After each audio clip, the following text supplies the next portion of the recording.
Les amis, bienvenue, on se retrouve pour une nouvelle vidéo. Dans cette vidéo, j'ai décidé de m'intéresser au cas, encore une fois, Azzedine Ounahi, mais pas cette fois-ci dans tout ce qui est aspect technique de son jeu, mais plutôt quelle serait la meilleure opportunité de club pour lui. Donc dans le sens où il ne faudra pas qu'il brûle des étapes, c'est-à-dire par exemple, il ne faudrait pas qu'il aille jouer à Manchester City, à Liverpool ou à des clubs de ce standing. Pour moi, voilà, pour moi, je préférais qu'il reste en France. Mais voilà, on verra dans cette nouvelle vidéo. Et donc je vous mets le plan là juste en haut à gauche. Donc au début, on va revenir sur la situation d'Azzedine Ounahi, donc comment il s'est révélé. Bon, j'ai déjà mis dans mon ancienne vidéo, d'ailleurs que je vous mets juste ici. Voilà. Et après, on verra donc qu'est-ce qu'il peut apporter aux trois clubs sur lesquels on va s'intéresser, donc à savoir l'Olympique de Marseille, Leicester City et enfin le Napoli. Et donc, en troisième plan, je vous donnerai, enfin en troisième lieu, je vous donnerai mon avis quant à ces trois clubs et pour moi, quel club il devrait choisir pour ce mercato d'hiver et qui rejoindra potentiellement à la fin de la saison. Donc avant que la vidéo commence, n'hésite pas évidemment à t'abonner, c'est hyper important, voilà, en activant la cloche, en likant évidemment les vidéos, c'est toujours un plus. C'est parti.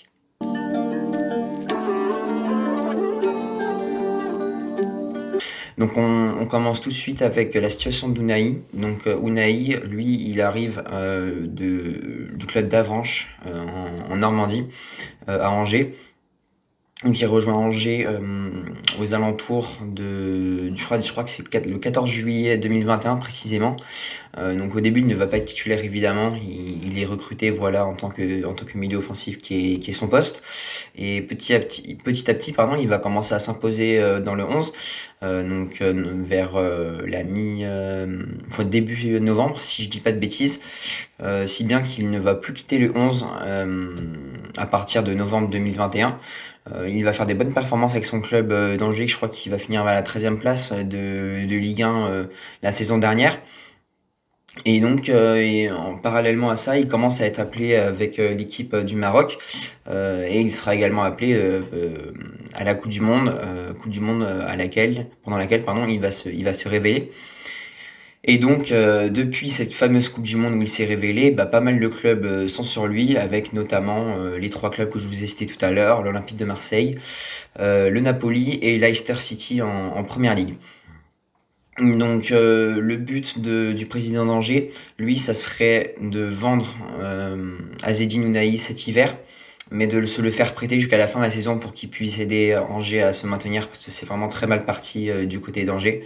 Je crois qu'ils ont plus de 8 points de retard sur la zone de maintien, donc enfin sur le dernier relégable, donc c'est vrai que c'est une situation relativement compliquée, et c'est plus que logique que le président d'Angers veuille, et tout son staff veuille garder son joueur, avec notamment Bouffal aussi, qui sera vraiment courtoisé lors de ce mercato. Mais voilà, donc là on se concentre sur Azzedine Ounahi, et donc ça va nous amener maintenant à parler des potentiels clubs donc, qui sont sur lui. À noter également qu'il y a Almeida en Espagne qui est sur lui. Donc ça m'étonnerait qu'il aille en Espagne, vu qu'il veut rejoindre l'Italie. Mais voilà, pourquoi pas aussi une destination un peu plus au sud en Espagne. Mais voilà, donc ce que je vous propose, c'est de commencer par le Napoli. Donc le Napoli, eux, ils jouent en 4-3-3, pour faire simple. Donc je vous mets ici à l'écran leur schéma de jeu.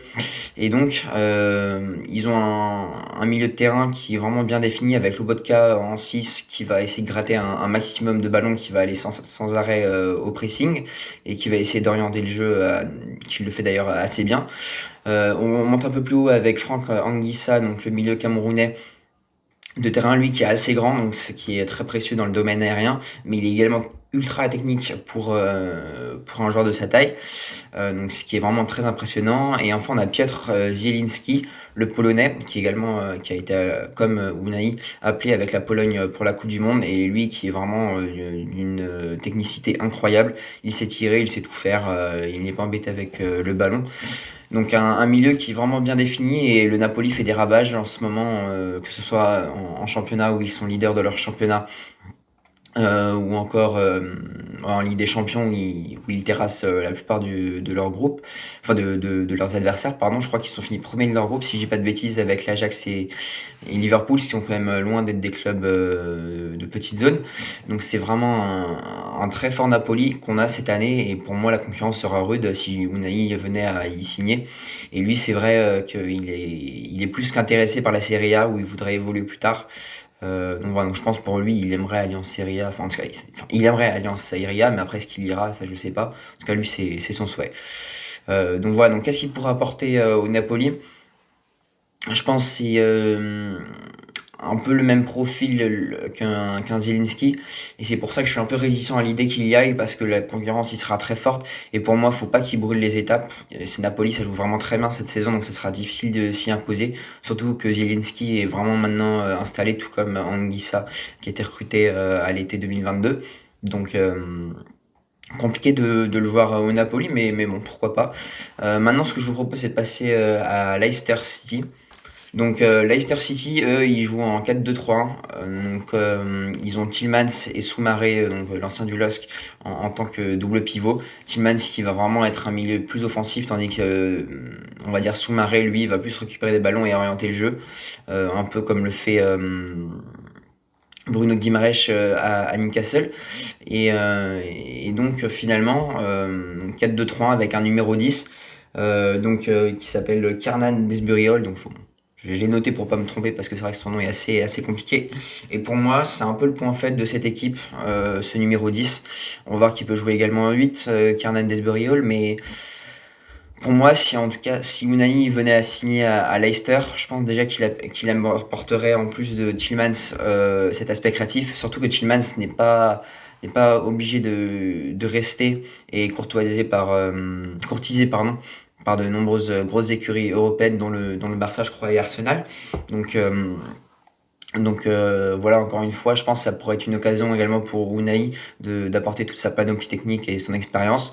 Leicester City sont très chauds sur le dossier, bien que Napoli soit apparemment un peu plus avancé. Mais voilà, donc il pourra apporter toute sa créativité à ce milieu, que je verrais plutôt en 4-3-3 du coup, avec Desburiol que je retirerais du 11 personnellement. Bon, après, c'est comme mon avis. C'est vrai qu'il y a une certaine expérience de la première ligue, Desburiol, mais voilà, moi je tenterais un milieu, c'est Tillman Rels encore, sinon évidemment si Tillman part, bah, pourra pas ne faire rentrer le Nigérian, là j'ai plus son nom en tête, en tant que double pivot avec ce Boubacar Soumaré, si j'ai pas de bêtises, je sais plus s'il s'appelle Boubacar, mais en tout cas voilà, avec Soumaré. Donc on aurait un double pivot Soumaré, Soumaré pas Tillmans, mais avec le milieu nigérian, je sais plus son nom, mais voilà. Et donc du coup un Azzedine Ounahi un peu plus haut, qui remplacerait Desburiol, du coup pourquoi pas tenter cela. Mais voilà, donc si Tillmans part, et si Tillmans venait à rester, bon bah là moi je mettrais Azzedine Ounahi plutôt en 10, même si moi je pense, enfin, si on reste en 4-2-3-1. Et après, moi, si j'étais entraîneur de Leicester, je prendrais un 4-3-3 avec Soumaré en 6 et Tillmans et Unai en 8. Voilà, je pense que ça pourrait être vraiment un milieu très complémentaire. Donc pourquoi pas qui signe en première ligne, même si pour moi le niveau serait un peu trop élevé tout d'un coup. Et puis on finit avec, pour moi, ce qui sera le choix le plus opportun, l'Olympique de Marseille.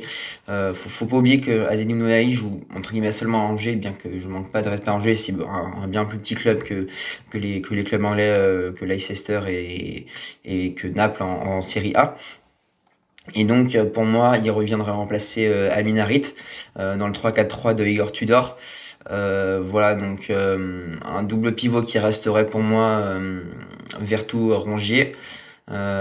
Plus haut, du coup, il sera en concurrence avec Dimitri Payet, mais Dimitri Payet n'est pas l'homme le plus apprécié du 11 de Igor Tudor, donc pourquoi pas le mettre à la place d'Amin Harit, qui était souvent reconduit par Igor Tudor, avec Matteo Guendouzi, dans les deux qui attaquent, et puis Alexis Sanchez en pointe. Voilà, pour moi, ça serait le 11 le plus plausible, en tout cas pour moi. Après, dites-moi, les supporters marseillais, si... Bon, je pense que vous êtes forcément un peu tous à fond derrière le recrutement de Unai. Mais voilà, dites-moi s'il aurait ce poste-là. Mais pour moi, en tout cas, je pense que, sans toute vraisemblance, il devrait occuper ce poste-là. Et pour moi, l'Olympique de Marseille, c'est vrai que ça serait pas le club rêvé, mais je pense qu'il y a déjà une certaine pression il sera attendu, donc je pense que niveau pression, il pourrait, comment dire, apprendre à résister à la pression, on va dire. Et donc pour moi, jouer un 3-4-3, c'est vrai que c'est pas un système qu'il utilise et dans lequel il a déjà joué, en tout cas, Unai. Mais voilà, pourquoi pas Marseille, qui est un club de Ligue 1. Il connaît encore la Ligue 1, donc pour moi, il plongerait pas dans l'inconnu.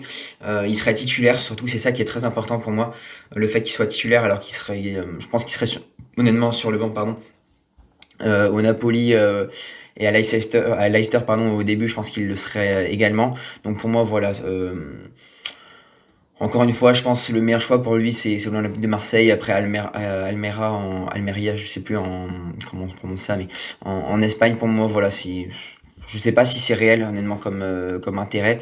Mais je vois pas pourquoi il irait en Espagne dans un petit club, enfin, entre guillemets, en Espagne. Mais voilà, donc moi, personnellement, je choisirais l'Olympique de Marseille.